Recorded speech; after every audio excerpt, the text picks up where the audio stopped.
AI companion. So we could have a special guest that's actually artificial. Hey, why'd I get removed? You're listening to, and this is why I love Con. Andy and Mike!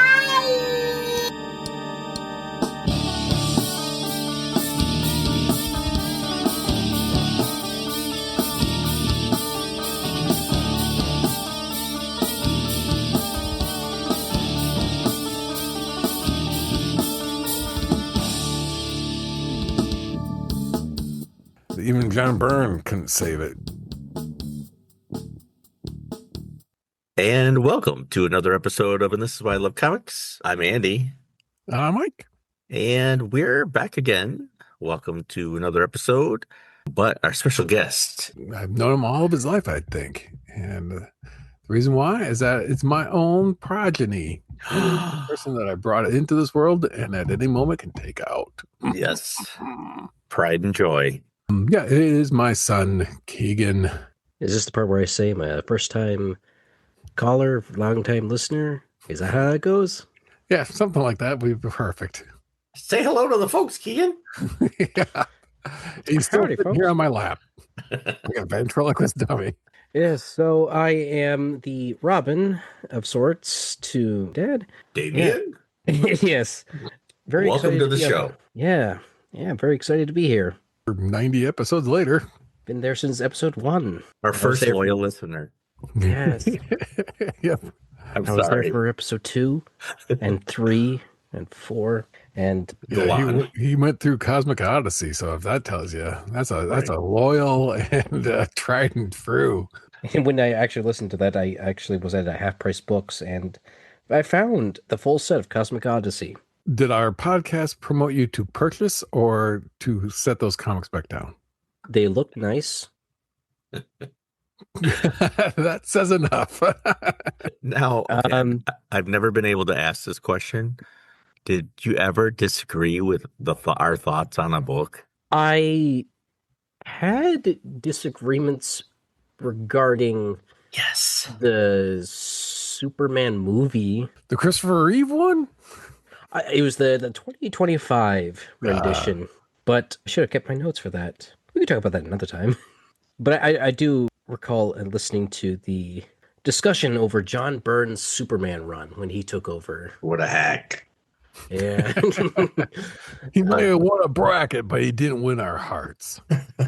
This may sound a little strange for somebody like me.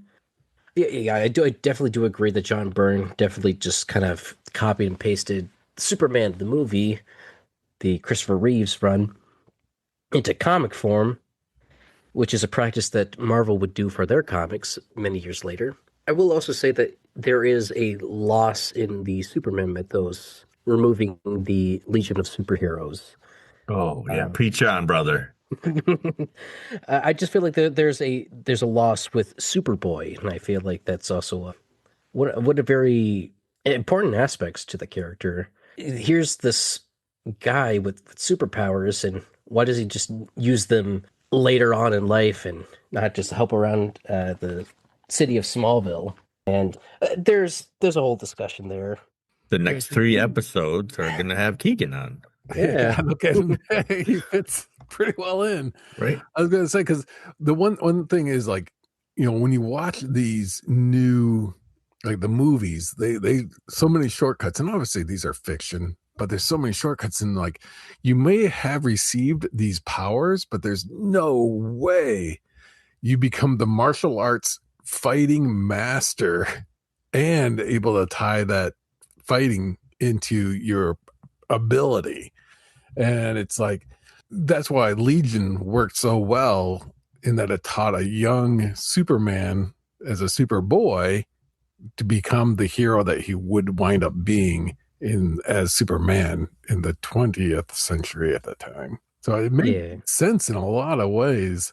And without it, it's like, yeah, he may be strong, but does he know how to really fight and how to, do anything?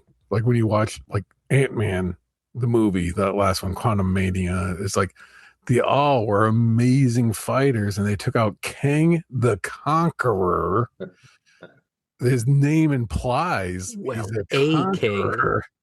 And they were, and these people who've never fought anything in their life were just taking out troops and incarnations and just alien beings without really breaking a sweat. Somehow that works. And it's like, how did they learn? How did they learn to do that?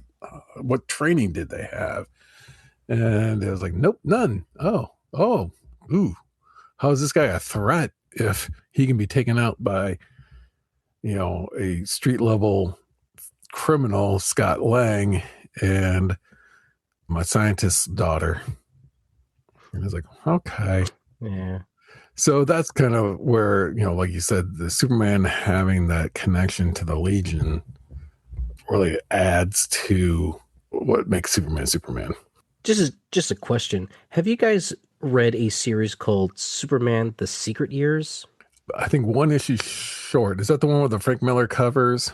Yeah, that was, I think Kurt Swan did the interior, and that was written by, I'm going to put his name, Bob Rozakis.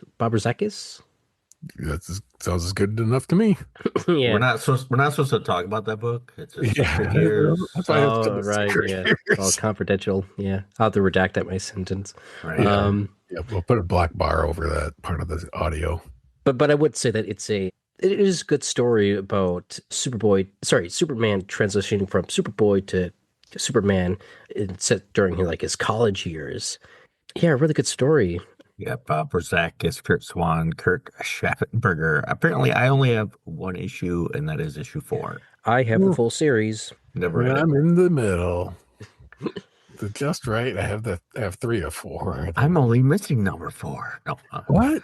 Yeah, you got your chocolate and my peanut butter. you got your peanut butter and my chocolate. 2 great comics.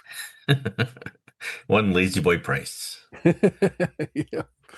When you're done with your issue, can I read it? No. Yeah.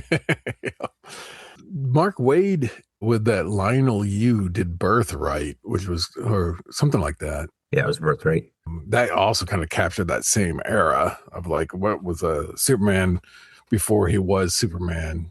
And then Grant Morrison was the New 52 was kind of trying to spin a different take. Action Comics, I believe. Was it Action Comics? It was Action Comics in their New 52 era. Yeah, where it was kind of like he wore a black T-shirt and blue jeans. He wore, I think it was a blue T-shirt with a very Max Fleischer-esque emblem. Yeah, Rags Morales. Am I thinking right? I can't remember who did the art, but still, yeah. So there's been others that were trying to kind of fill in that gap, and I'm still a very strong proponent of, if you're going to have different titles, give them reason to have different titles. Why an Action Comics versus why is there a Superman comic? Because it's the same character. If you're telling the same type of story, then there's no point in having different titles outside of just corporate need to keep themselves afloat. Corporate greed. But, it's like Detective Comics should be mystery stories that's have Batman in it. I know we've talked about this before in the past, but it still to me feels like it's missing out on something. If you got all these different titles. I do wonder how many Batman titles have been out there, because we have, let's see, Batman and Robin, Batman Detective Comics, Shadow of the Batman, Legends of the Dark Knight, Batman Black and White, Batman Universe, Batman Eternal, Batman and Robin, Jason Todd. Yeah, that's. I'm starting to lose. I'm losing fingers. Yeah, you don't have. I'm not even like. You got to take your pews off the count. Yeah, and that's just the Bat titles. And you have all the Bat spin-offs, the Bat family spin-offs, and it really rolls out to the point where it's like, they really put the DC part into the DC logo. It's Detective Comics. Batman's their bread and butter. Yeah. Year of the Superman and Batman was still like the most selling comic from DC. But he's Batman. I know. I'm Batman. That's still one of the best. Is that how it should have ended? They did there was a super cafe or whatever that was, and they'd have Superman and Batman talking at that diner, the YouTube video series. Yeah. Because I'm Batman. Now, Keegan, you've been collecting since, about when? Sporadically until recently. I guess we could start with the beginning. In the beginning. Yeah, Yeah, that's usually where a lot of things started at the beginning. I think I was 4, 5, at a very young age. I was given a trade back. It was called Superman, the Greatest Stories Ever Told. And it was a collection of various Superman stories up until the 80s. I think it collected, obviously the very first Superman story. Then there was a few other ones in between, ones where Superman is during the war. You could see Superman saving the day by going to Germany and going to Italy, swooping both their leaders up and bringing them to the Supreme Court in the United States. And that's it. The war has ended in 1943 or something like that. But then there's like other Silver Age stories. There's one with, I think, trying to remember the character's name, but he's like in college and he meets up with this girl. Obviously, her initials are LL something. The classic. Yeah. Trope. Yeah, but she's in a wheelchair and she just hasn't been able to, she's just been wheelchair bound. Suddenly, she's going down the hill. Clark loses hold of the wheelchair and she's going to... Like a Mac and me moment. Yeah. Falls right off into the water. And that's when Clark discovers that, she's actually a mermaid this whole time. And that she's just... on the surface. You're making this up. No, this is a real story. Yeah. Was it Lori Lamar or what was it? I think so. But yeah, she was like a mermaid all this time, and that's why she was in a wheelchair, so she had no legs. One more love interest. Yep. Lana Lang, Lois Lane, and Lori Lamar kept and that would explain why he probably had I was going to say a secret crush on Lex Luthor, because might as well. Yeah. Yeah, so when Superman reveals he's got that tattoo of LL on a butt cheek, it's like, who's that for? I'll never tell. Good luck. Yeah. Oh, it had other stories like Superman Red and Superman Blue, the original one, where it's like, I will go with Lois Lane. Well, I'll go with Lana Lang. And then they build like an army of Superman robots to save the world while they just retire. There's a story where Superman is dying and something's wrong. He's feeling weak and he feels like his life is slipping away from him. So he's like making his final will and testament. Lois Lane and Lana Lang. It reveals that he was Clark Kent all along, and then he writes his will onto the moon with his heat vision, and saying like, I will leave you all, but do good and something, and then like signed Superman, aka Clark Kent, just etched it onto the moon. But then it turns out that actually Jimmy had given him a metal which had kryptonite hidden inside of it. So he was poisoning himself, but then it was kryptonite hidden inside Jimmy's camera, who he was following around with. Something like that. But anyways, I gotta say again, you're making this stuff up. I mean, it's really it's really out there. This was considered one of the greatest stories ever told, and was worthy of reprinting. So, anyways, Superman gets rid of the kryptonite, and he's all better now. And so Lois Lane and Lana Lang, they say, we'll forget that you're Clark Kent. And then he retracts his statement on the moon, and that's the end. Everybody just forgets that, Superman wrote on the moon. Oh, never mind. Well, I think it's one of the greatest stories because it showed that it was a precursor to that fantastic episode of The Tick, where Clearface Chippendale started burning his name into the moon. Classic. You get Char. Yeah. Because then the Galactus analog comes and bites out the C. So it just says, ha. We need to do an episode just on those. Those are so good. Yeah.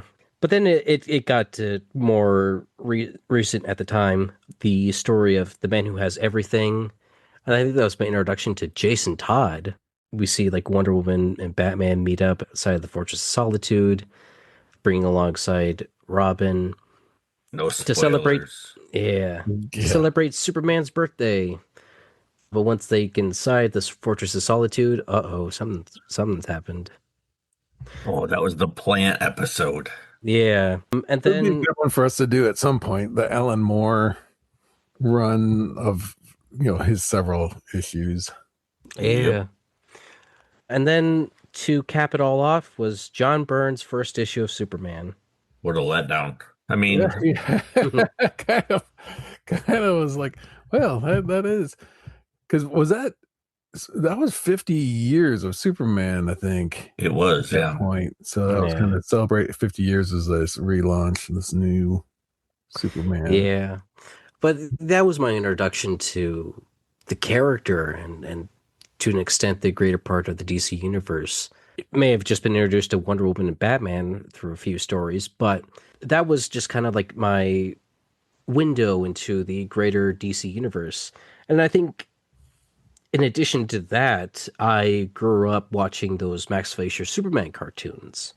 Public domain now, but Yeah, I That's watched them off brilliant. of the bootleg DVDs that were coming out. Those like really thin DVD cases yeah, with like Superman and Friends, all those knockoff ones yeah, you see at gas stations and stuff. yeah, with a very bootleg drawing of like Woody Woodpecker.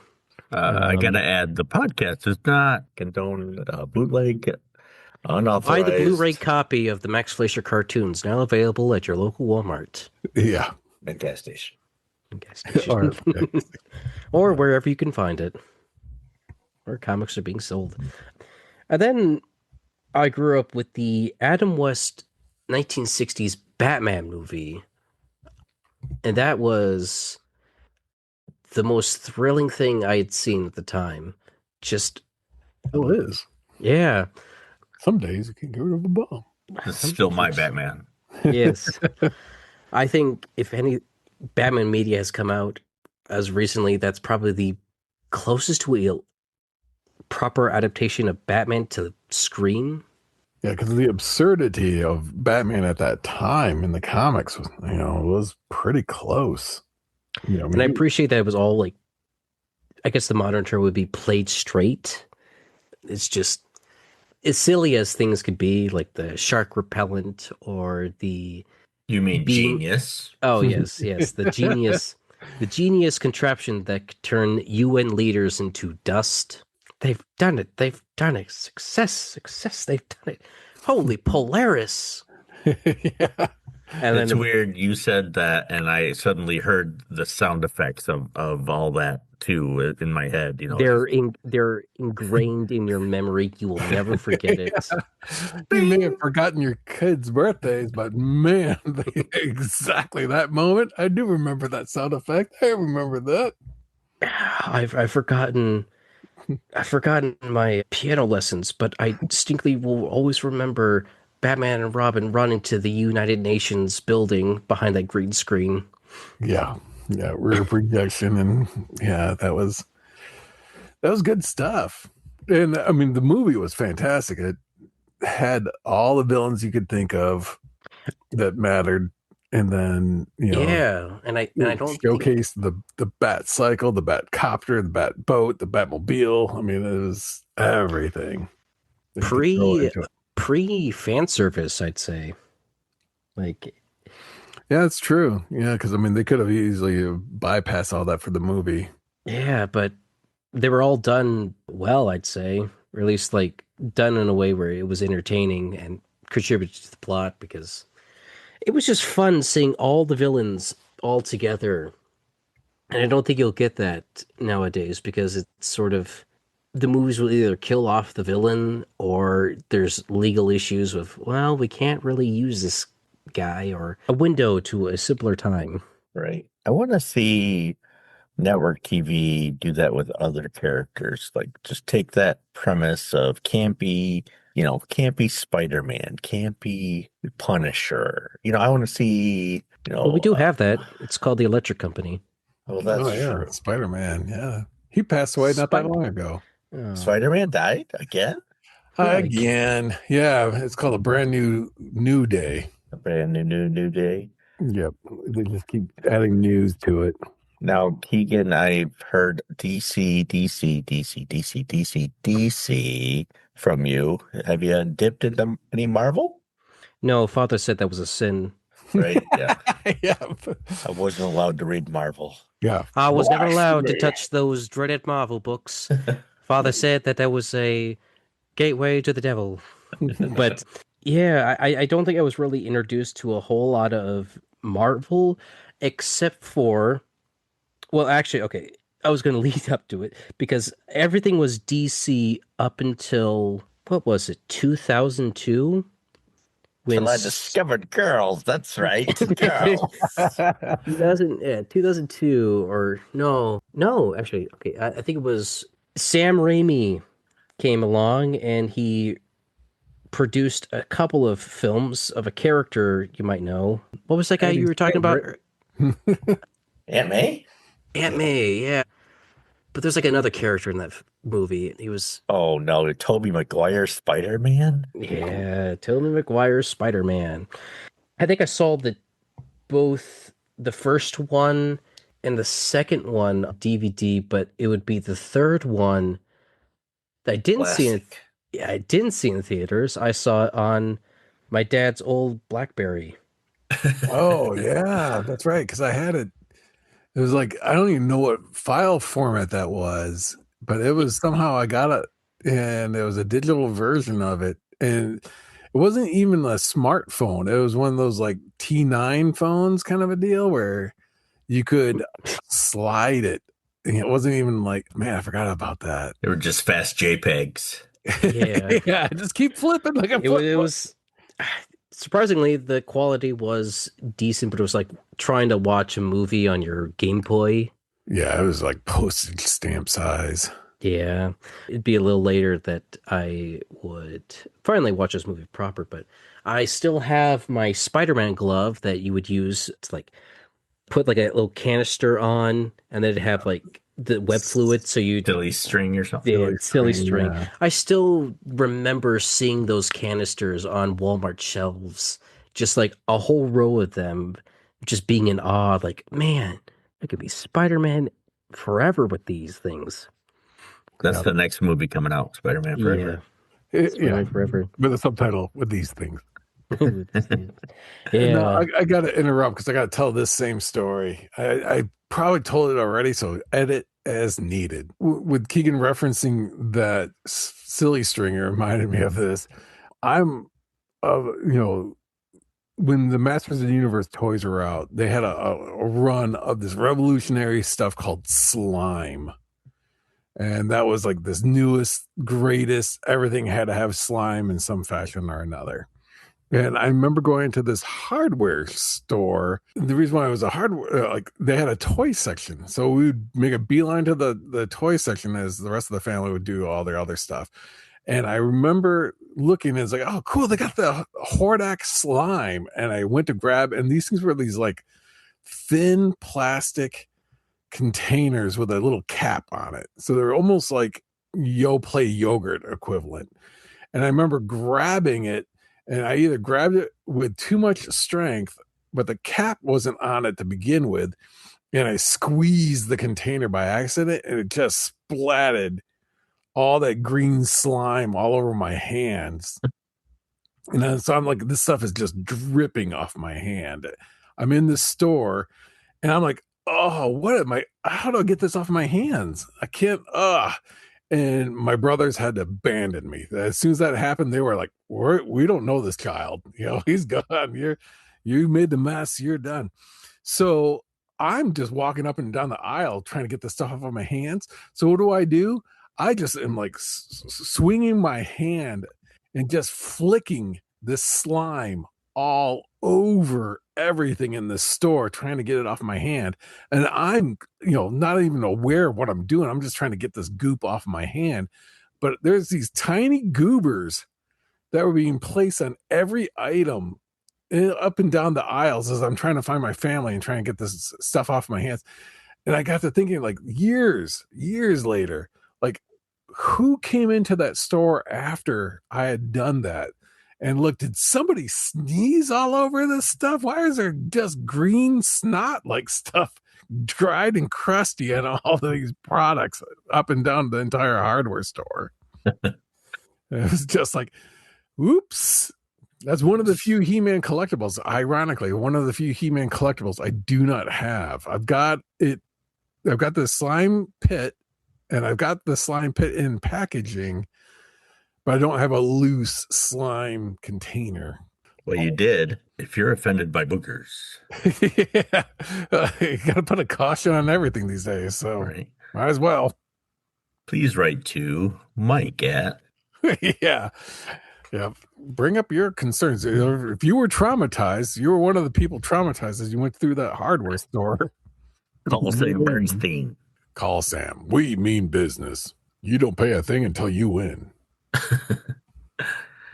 Keegan, what else did I subjugate you to after the Sam Raimi fiasco? There is one thing in particular that you and I were fixated on, and I'm going to see if you can guess what I'm talking about.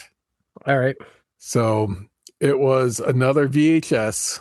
So that tells you of this era, and watched it so many times. But now we're on a quest to find that VHS again, because it was the only way that this was formatted this way. Oh yeah, Blank Man. That was another movie that Blank Man. Blank Man. Blank Man. Yeah, don't you remember Blank Man? It was the Wasn't that one of the Marlon Brothers movies? It's a rough movie. It's one of the early superhero movies that it was, I think, after Blade, but not during the whole superhero hype. but Speed Racer, I'm guessing. Yeah, exactly. Yeah, I saw it once in person, and I regret moving past it. It was at a convention. I didn't ask for the price, but I just saw it, and I thought, oh, I remember that. Walked along and didn't really think about it until much later. I was like, oh, crud. I don't know if I'll ever see that again. Yeah, so they did a thing called Speed Racer, the movie. It was just a collection of the Mammoth Car episode, and I think the Car Hater. Having they found a Model T just left abandoned. We watched that so many times. But what was nice about it was that whoever edited the Speed Racer movie put it in like vintage commercials in it. And they put in weird ones like Smokey the Bear, forest fire protection, and somebody about like a glass cleaner, like, rub it out, whatever. And it was rub it out. Yeah, it was such a weird, they're trying to make it movie length for one, and then two, there was natural commercial breaks in those episodes of Speed Racer, so they just kind of injected these random. Yeah, it came with a little watch that had the Speed Racer's dial that's on the steering column of the Mach 5, and it had all press the A button. It was a great, but that was a good introduction to some anime and some inspiration along those lines. And it was a great introduction that there are things outside of the things I already know. Yeah. So you've been to a lot of anime conventions related to it. So that's where it's like, so I met a Sparky. Haven't met a Speed Racer yet, but I've met a Sparky. Well, who's Sparky in Speed Racer? He's the mechanic. Oh, yeah. Right after Pop's Racer, the greatest wrestler. I watched a lot of Speed Racer, but I didn't retain any Speed Racer knowledge. Yeah, that's still, I enjoy it. And I even enjoyed the live action movie. The live action movie might be the best cartoon to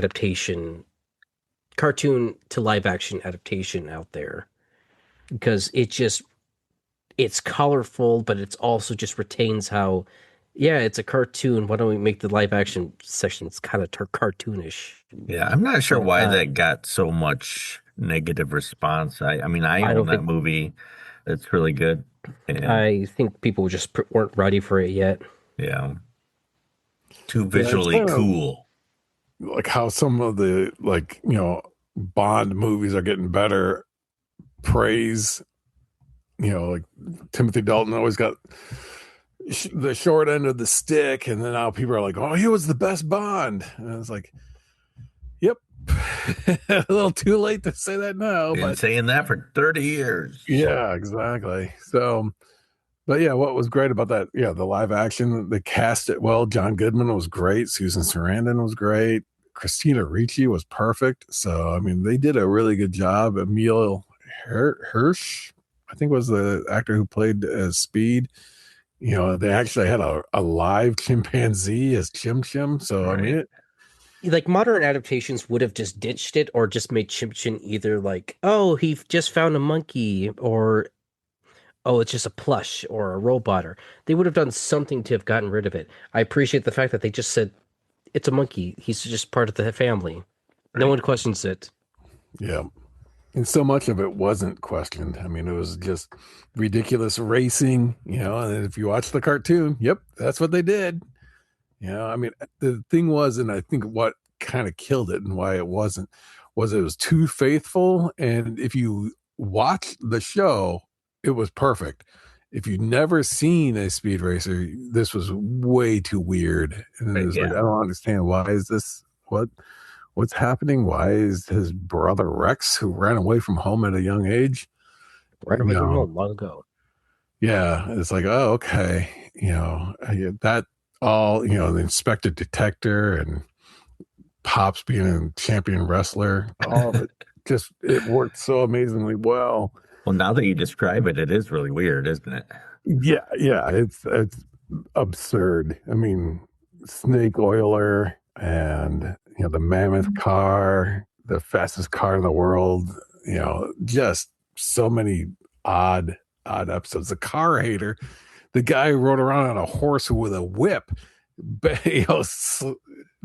accosting cars as they were driving. It's like, I lost my wife to the car. She died driving a car, so I hate all cars. And it's just like, that was the premise for a full episode. That was 20 plus minutes of a dude just lashing out literally against automobiles. Now, Keegan, how many years was it before your grandfather and your dad got you into Mystery Science Theater? Almost immediately, right after I was brought into the world, my dad had Mr. Science Theater playing on the TV. Yeah. Nothing wrong with that. I am behind on my Mystery Science Theater. I haven't seen all of them, but I've seen, I think, more Mike episodes than I have Joel. Yeah. Yeah, I think there's just some parts that I can't really sit through. I can't sit through the first season or too much of the second season. I think later Joel episodes are fine. It's sort of like getting recommended to like watch Star Trek: The Next Generation, where like, oh, this is a great series. Just skip the first season. But yeah, Mystery Science Theater, yeah, I've subjugated Keegan to watching that quite a bit. And there was more of it was because he was seeing it in passing. It wasn't never subjugated like, you into the chair. Now we're going to buckle you in and you're going to sit here and watch it. Oh, But was that what I did wrong on my kids? Oh, yeah. We dang hate to admit it, but Yeah. So, I mean, the snarkiness of Mystery Science Theater continues to wear on everybody. You can't help but adopt it in your own life. I also liked another show with two robots, and one of them was a gold guy. Not a show, movie series, I should say. Uh, I started to drift away from the superhero scene because I discovered the magical world of a place a long time ago in a galaxy far, far away. And I think that was around the time Revenge of the Sith had come out. Oh, the Yeah. best one ever. Yeah. he's a big Jar Jar Binks fan. And I have a whole collection of those Jar Jar Binks Yeah, tongues lollipops. and some love lately, though. A lot of people's attitudes have changed dramatically Yeah. about that character. I'm okay I think- with Jar Jar. He was never meant for us, Yeah. I think we're entering a post people versus the George Lucas era. Yeah. After you see what Disney could do with it or didn't do Yeah. it. Dropped the ball big time. Yeah. But also, I mean, when we were growing up, you only had the original trilogy and you had to make do with that. Then Keegan, it was like the start of the Clone Wars cartoon was around, and Yeah, that was. I had a uh, VHS recording of the series, and that one really got worn down because there were sections where the tape just suffered from because there's just like parts of it where it just like the picture quality is terrible and characters are glitching out and but I loved that Gindi cartoon. I just loved seeing yeah, the clone troopers be cool. General Grievous was great, and then I saw Revenge of the Sith, and I was sad because there's like, wait a minute, this guy was able to defeat like 5 different Jedi, and he went face to face with Shark T. Why does Yep. he get killed off by a laser blast? Oh, whatever. yeah, didn't quite have potential. Yeah, so I was a big Star Wars fan for quite a while, and then sometime later, passing through the TV room, and Dad was watching a show that looked interesting. I'd never seen it before. It was a British show. There was a guy in this like brown trench coat. He had like a weird little like sonic device, and he was fighting these like robots with like these R2D2 robots, but they were like aliens. They had like lights blinking, and then he would like run inside a police box, and he would go through time and space. And so from there, I was introduced to the world of Doctor Who. Oh, I thought it was And Lone Ranger. yeah, sorry. What a bait and switch moment that was. Yeah, I was fully thinking you were heading this way with it, and it turned out to be something completely different. yeah. Yeah, I was just really captivated by like just seeing what was on. Like it was so weird, but it was fascinating at the same time. Just like a guy going from planet to planet, time and space, fighting aliens. My dad set me straight and just started from season one, the very first season of the new series with Christopher Eccleston. And then we went from there to I think Matt Smith's era, which was no, I don't think he was on. no, it's This David is Tennant. yeah, it Yeah, was just all the way the entirety of David Tennant's era because that's when Netflix was like very limited with its streaming options. If you could believe that. yeah, you had to Um, load things into a queue. I don't know. Hey, do you yeah, remember that at all?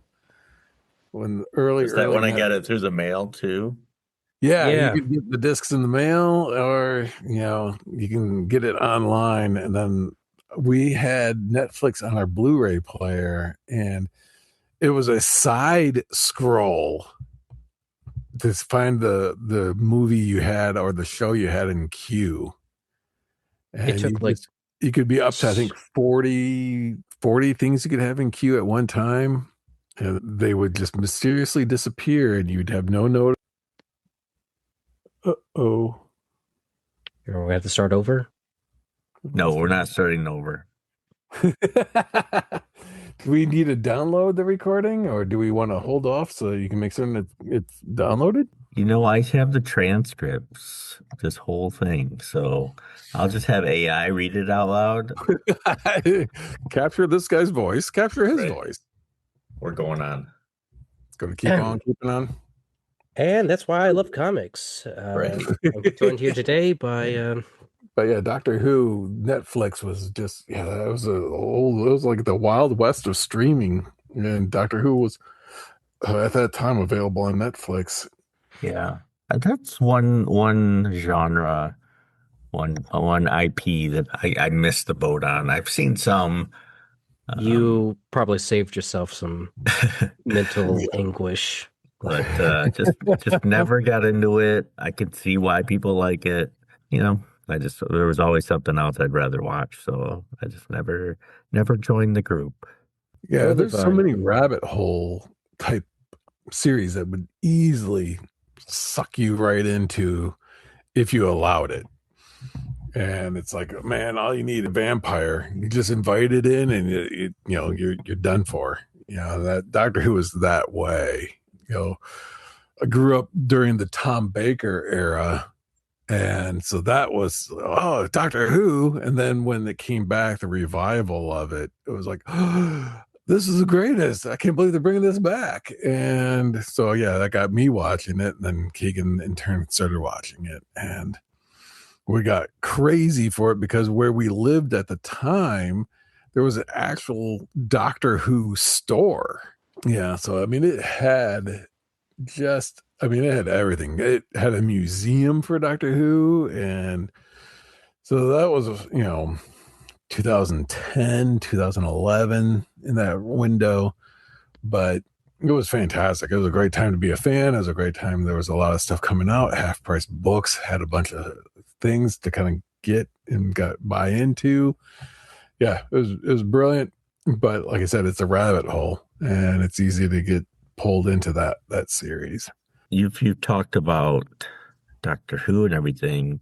It sounds like, Keegan, that you like Superman better than Batman, but I would say it's the opposite. Now, I could be wrong because I only know, like, from things that I've gathered for you, they've all been Batman stuff. But should I be collecting Superman stuff for you too? Absolutely. I think, He's the world's finest fan. Right. yeah, Okay. I think I'm more of a Trinity fan. There you go. I guess I'll cut things short. It went from start DC and superheroes in general to Star Wars for a period, Doctor Who, and then I think I've just sort of circled back to where I was before, just superheroes. I think my reintroduction to the series was through that Batman Brave and the Bold show that was coming out. Oh, I love that show. Yeah. And I think it's because it reminded me so much of that Adam West Batman movie. But there's like all this Golden Age and Silver Age references, and but they were all presented like faithfully, and I got to learn about characters I never knew about, like Animal Man, never knew about him, Blue Beetle, Was it Buana? What was that character? Moana, On a yeah. beast. Wanna Wanna Beast, Beast, yeah. yeah. The Metal Men, the Justice Society, and lots of other really like neat characters I was never familiar with, but over time got to know more about.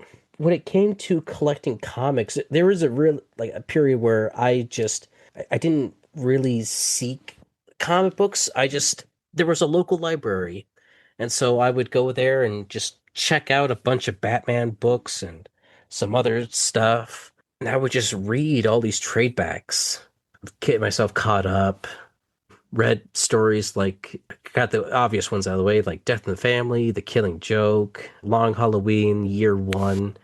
But then I got to reading stories like No Man's Land, Batman Incorporated, the original run before the reboot, and a lot of other stuff. I even sat and slogged through Kevin Smith's unfortunate books.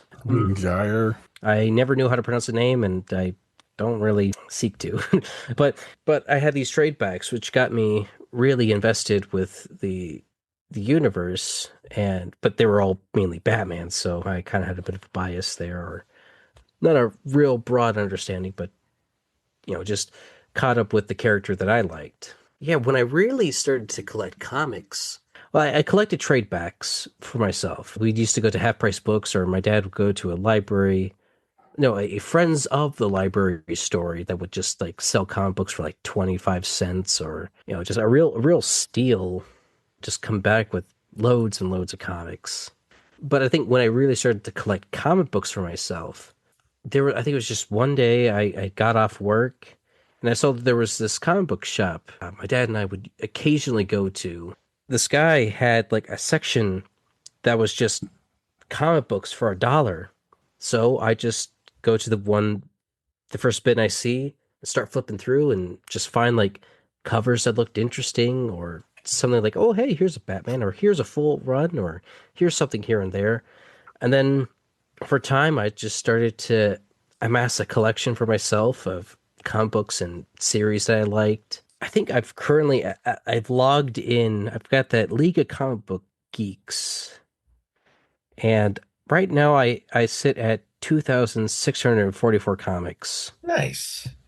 all thanks to those dollar comic bins. Oh, dollar comic bins are the best ever.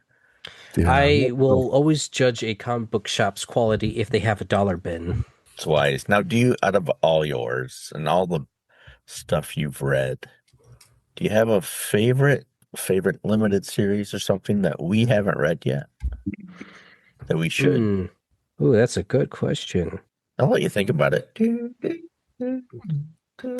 Have you guys talked about Cosmic Odyssey? Amalgam Comics yet? No, we have not. It is Have on you the guys list. have you guys talked about Tangent Comics yet? No, but I know we're gonna have you on when we do. Absolutely. Astro City. Have you guys talked about that? No, I don't think we've even brought that up. Not that I'm aware of. Yeah, I think part of that is I don't own a single issue of it, but I have knowledge of it. Yeah, I think going through the dollar bins with my dad, I pulled out like I think the first issue of that Astro City, showed it to my dad because it was an Alex Ross cover.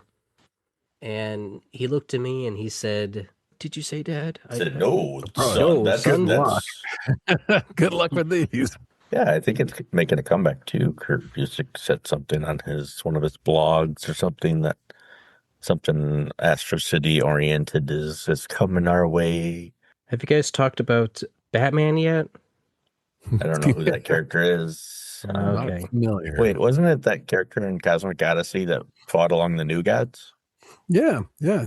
Oh, He arrived a little too late to save a yellow yeah. painted. Wait a minute, Batman being unable to do something? That's not right. That's not the real Batman. He can fly spaceships to. Yeah, Oh, there's a lot of really good titles that we haven't gotten to yet, and we're on our road to 100. So we can still squeeze all those series in, I think, right? Yeah, pretty much. Maybe on the road to 200, but 125 maybe. I don't know. Yeah, it's amazing to think about, like with the Tangent Comics. Well, actually, Amalgam Comics mainly. Where Marvel and DC both kind of were like, we'll put our sides our differences, and we'll create a series of books jointly. And they're just now doing that again. The Spider-Man Superman crossover, and they had Batman and Deadpool, which was an odd choice, but not money-wise, it wasn't. no, not at all. Yes. I mean, that they printed comics, but they also printed money. All right. Did they say they're doing any other ones besides those two, or was that it? So they did like Batman, Deadpool, and Batman. Then they're gonna do Spider-Man, Superman, and Spider-Man. They needed Avengers, Justice League. Probably that's what we're gonna get. They could still cross over with some of the other characters because you think about viability of, it's like Batman's their top tier, Superman's their top tier. It's like you can go Wonder Woman, yeah, but who would you pair Wonder Woman up on the Marvel side? Captain America. Yeah, I guess. Yeah, I guess it doesn't have to be gender directly, does it? Because like I was thinking like the Amalgam series. Okay. Storm and Wonder Woman combined, but Storm doesn't have her own title and doesn't have that same like. Well, I think she does now. Oh, yeah, probably they all have a title at some point or another. But Wonder Woman and Phoenix. Yeah. Well, or Wonder Woman and Thor would work just as well. Wonder Woman, Captain Marvel. Yeah. Yeah, true. So there's still plenty that could be done, but it's all at this point speculative. Then And with Bug and Howard the Duck. Right? You could do Robin and Jubilee. So Ambush Bug, I'm just jumping off on a completely different thing. Was that character owned by Keith Giffen? No. Existed in the DC universe? Because I've never really seen that character outside, well, in that one episode of Brave and the Bold, but outside of Keith Giffen's like jurisdiction. Chris Claremont did that Sovereign 7 comic. Yeah, I almost had all the issues of that. It was so worthwhile. Is there sarcasm in that? Oh yeah, sorry, I forgot to tune up sarcasm. Yeah, I know you have to whisper, but yeah. But apparently, Chris Claremont has the rights to those characters so that he could bring them to any other publisher and pick up Sovereign Seven again. Right. And not, DC published it originally, but it doesn't mean that those characters would stay with DC at all. Yeah, that's what made me wonder if like Keith Giffen had like some sort of legal claim to that character, and that was why only he, or maybe it was only he was the only one that understood the character enough to do something with it. Right. Yeah. The transition right before he did Trencher, and that was like, woof. That was a very different art style. Oh yeah, Trencher. I enjoyed that a lot. Never lift the pencil when drawing anything. You never lift it off the paper. How many lines can I use? Yeah, that was crazy. Very interesting because his art style continued to change throughout his entire career. He was one I think that probably had, outside of Frank Miller, which I'm not going to say good or bad. Yeah. His art Mignola style had some change too, but still kind of stuck with the same, kind of advanced it. But yeah, Giffen, you can't say he didn't experiment with other things. No. And yeah, his stuff early on was very kind of generic and then kind of formed into his own and then went really wonky. Yeah. Yeah. It was quite evident during his return to Legion when he was doing the 9-panel. Yeah. And everybody's faces were in shadow. I just don't want to draw the face, so it's in shadow. It looks better this way. Trust me. I do hear the Legion is making a comeback this year, so I might have to actually buy a new comic book, but we'll see about that. Yeah. So Keegan, what's your impression on the new comic industry as far as expense?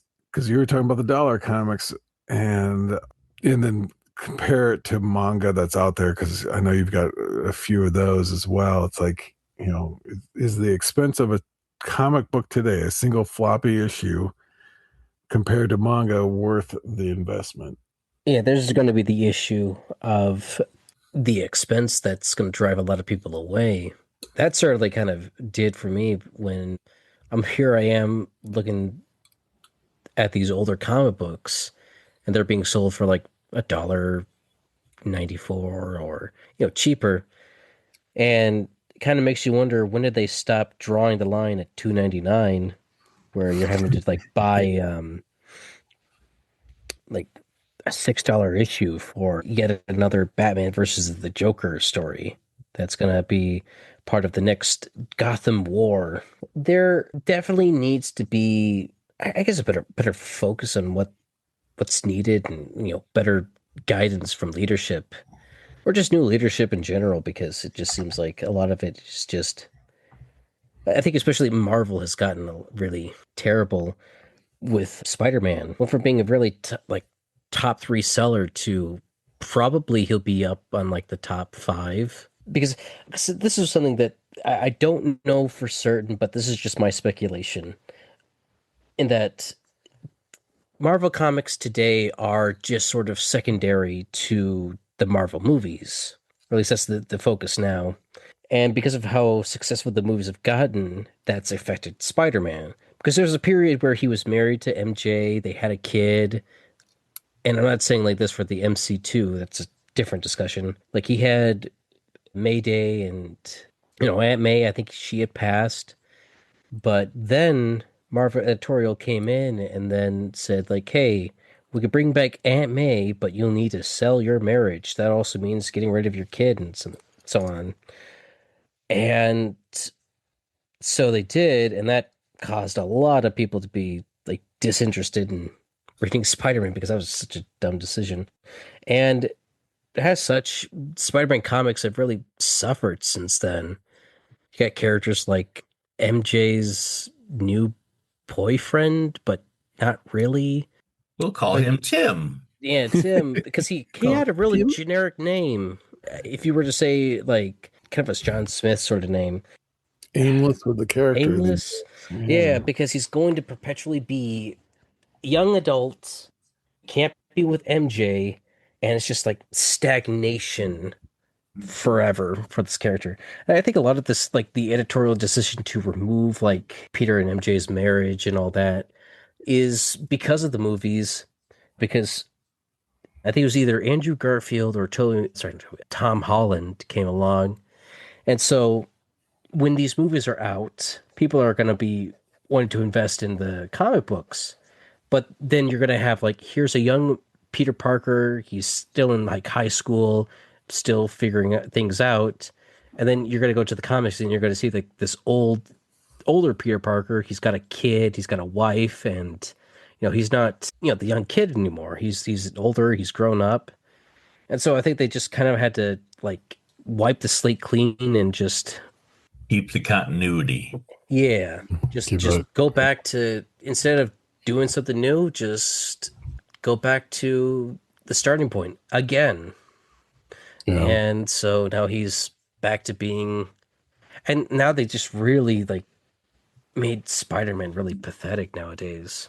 And Irony is that the Adventures of Lois and Clark, the TV show, Or Terry Hatcher. yeah, they wound up doing the opposite because they were going to get them married in the TV show, and they're like, "Oop, that means that we got to speed up this getting married in the comic book."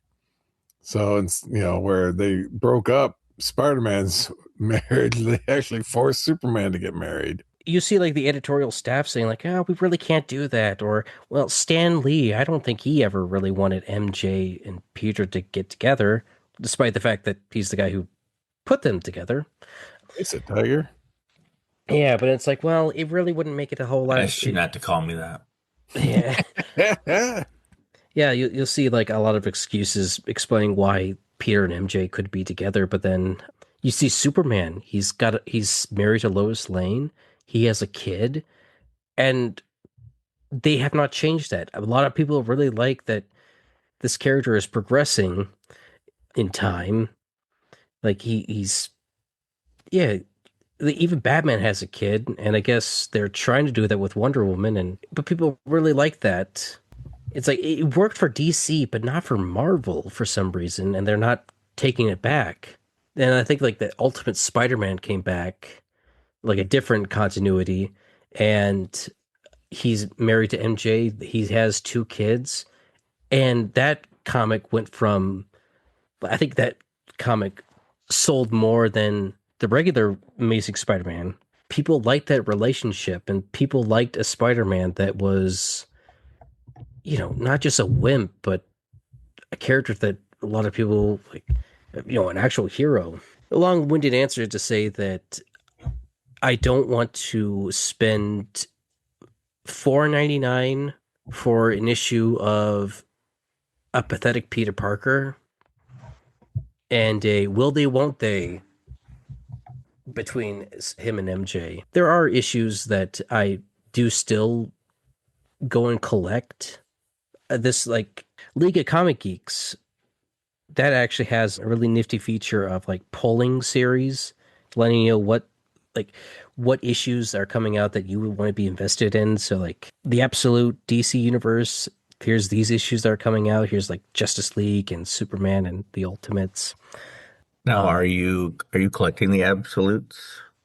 I'm very behind on the absolutes. I think I've got the first 3 issues of Absolute Batman, first 3 issues in the annual. I've got 6 issues, 6 issues of The Flash, 5 issues of the Green Lantern run, 2 issues of the Martian Manhunter, 7 issues of the Absolute Superman, and those are from the dollar bin. Whoa. And 7 issues from the Wonder Woman series. Okay. So you're all into this absolute business. Absolutely. Well, good. You're now going to be a roving reporter for the Absolute Universe. Yeah, I will be. While you guys are the. You have to talk like you're right under a helicopter. Yeah. While you guys are down on the ground with the pulp and the fiction, I'm up here in the digital age and the plastic that is currently infesting the landscape. My overall opinion regarding like the modern age of comic books as of like now, I am a DC guy. I think I've made that pretty clear, but I haven't really been invested with a lot of the Marvel stuff, but I have the opportunity to do so, and I'm just not invested. I have nothing against Marvel. I do like Marvel. There's I just happen to like some of the more niche stuff from Marvel, and that's like some of the older material. I have this deja vu sense of we talked about Squadron Supreme. No, that No. would be a missing episode somewhere. I don't know Oh what you're talking my about. oh sorry, it was just a That deja vu. I felt like was, yeah, that was from the watcher's point of view. They a oh that was the what if we that's recorded a previous episode? It's a Patreon exclusive episode. the multiverse variants of Right. but yeah, like I don't think I've picked up a mainline Batman issue since I think the start of the New 52. Well, that was like a decade ago already, almost, right? Well, I think like I got almost the full run of the New 52 Batman, but then after like they did Rebirth, Yeah. and then I don't know what they did in between, but then they had like Dawn of DC. Dawn of DC, and then they're doing All In with some other initiatives. But I have not picked up any of like because I think after Scott Snyder, Tom King took over, and I haven't picked up any of his books Yeah. or that whole series because it just went from being like starting over, but we're going back to the previous continuity. But It's weird, huh? yeah, I don't like the way that Tom King writes Batman. It's just very like what Scott Snyder did it. There was emotion and like a difference between Bruce Wayne and Batman, but when King does it, it's very like stoic and very like One dimensional, maybe? very one dimensional. Like there's really no personality to his Batman or his Bruce. It goes from the war at Gotham, the war of jokes and riddles, the Batman versus Catwoman war, the yet another Joker war. How many wars will Gotham go through until they're like having a revolution of their own against like the heroes and the villains? Like, okay, Right. no more. We're done with it. I've now picked up a mainline Batman comic run. Yeah, the most recent run that they've been doing with a guy named Matt Fraction, George Jamirez. The thing that I really liked about this current line of Batman comics is that you can pick up any issue in the series and not have to worry about like, oh, I need to grab like issue number 4 or issue number 3 because each story it goes back to the old like you can pick up a comic, you read a story, and it ends after you're finished reading the comic. There's like It's perfect. no continue on like continued in like the next 30 issues or That sounds pretty good. That's more like what I'm looking for. I think like a lot of comics really should just go back to that method of like just you pick up an issue and you get a story in it and then you don't have to worry about like another 30-page long arc that's gonna really drag on. So you're basically saying you'd never read another Bendis book. Bendis. I find those books in the dollar bins if you believe me. Yeah, quite a bit. Yeah, and what's weird is that, what some people might consider a dollar book as being trash, it's like, there's still a lot of amazing finds that come across in the dollar bin. And this past weekend, my brother above me and I went to a comic shop and they had a dollar bins and we were rummaging through it and he wound up finding possibly the best dollar comic ever. No, was it in pristine shape? No, I'd probably put it as like a 2.5, 3, somewhere in that range condition. Fantastic Four number 15. Ooh.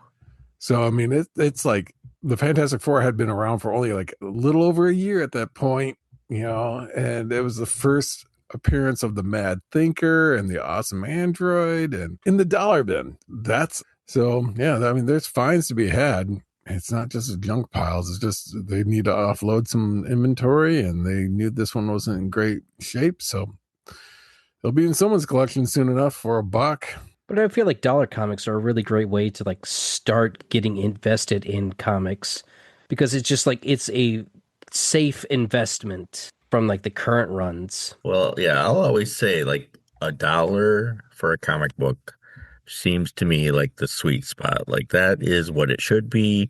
That's what it seems right when I get a comic for $1. I feel like I have bought my money's worth. And if it's crazy $8, there's no way I've got my money's worth. To me, I know if it's a cover I like, I'll still buy it for $1. You know, if I'm never going to read it, but I like the cover, $1 is still worth it for me. If it's something I want to read, $1 seems very logical to me to pay for it and enjoy just a quick read. I don't feel like I've been cheated if I pay $1 for it. All right, gentlemen, I think this is a good conversation to end it on there. I think we should do this again, Keegan. I would gladly come back on and hopefully I'll be more prepared for it. But That's okay. Well, that'd be better than what I am. Substituting for Mike today is yeah, exactly. He actually came prepared. Dang, I never thought about doing that. Dang, he's got notes. That's why I'm the prodigy. I'm the one who That's I right. learned from the. Yeah, if you guys ever want to talk about like Elseworlds, Now you're being nasty. Yeah, Elseworlds, that would be, Andy would get one of your kids and then we get Keegan, and that would be the Elseworlds version. Right. Yeah.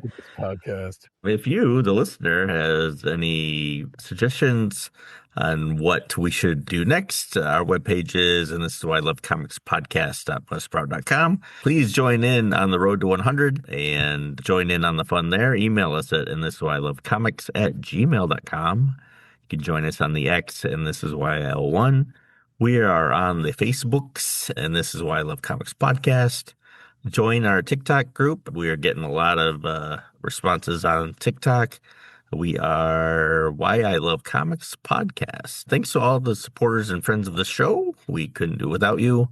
Thanks to producer Katie, producer Tony, co-hosts Matt 2.0, Kevin, Jamie, Matt 10.0, Roberto on TikTok, and now friend of the show, Keegan. Thanks to Thunder Chicken for the tunes. Also, check out Kevin's new band. They're not brand new. He's had it for a while. They are Semi-Casual Bedtime. The link is in the show notes. Check them out. They are going and playing around the Grand Rapids area, and you should check them out. They're really good. And for the show, I'm Andy. And I'm Mike. And I'm the other one. And that's the other one. He's not the other one. He's Keegan. You should need your own theme music. I'll see what Kevin can do for the theme music for Keegan. Yeah, that's how it should be. Everywhere he goes, he's got the theme song to go along with him. Right. How do you pronounce it? Yeah. Close enough. However you want. Believe me, I've had enough people butcher my last name. For the show, here comes some Thunder Chicken. Enjoy the tunes. And your supple chest is on me, and your skin melts around me, and your face is in between age and intimacy. And I would give you everything if I owned everything, as your tears bleed down on my thoughts. Oh,